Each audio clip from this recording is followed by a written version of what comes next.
DC কীভাবে আজকে প্রতারণা করলো আমাদের 4 আসনে।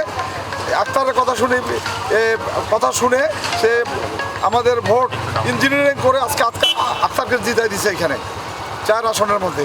আমি বাংলাদেশ জাতীয়তাবাদীর সভাপতি পীরগাছা থানার আমার সেক্রেটারি আছে শরীফুল ইসলাম লালেস। আমরা দেখেছি বরাবর আমরা ডিসির সঙ্গে যখনই দেখা করা সাক্ষাৎ করা যদি তার বৈষম্য আচরণ, এবং এখানে ইঞ্জিনিয়ারিং করে আজকে এই রংপুরে আজকে 6টা আসন তারা ইঞ্জিনিয়ারিং করে নিয়েছে। সাইফুল ইসলাম আমার সভাপতি পীরগঞ্জের, তাকেও ইঞ্জিনিয়ারিং করে হারানো হয়েছে।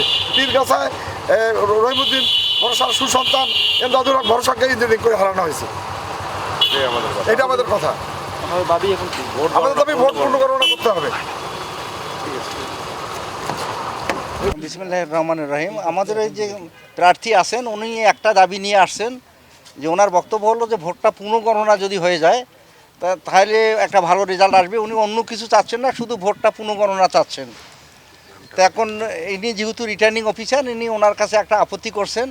এটা আইনানুগভাবে হয়তো এটা নিষ্পত্তি হবে নির্বাচন ট্রাইব্যুনালে, জাস্ট উনি একটা আপত্তি জানার জন্য আসছেন। চেয়ে স্বাস্থ্যকর হালিম রাঁধুনি হালিম, হালিম হোক রাঁধুনি হালিম।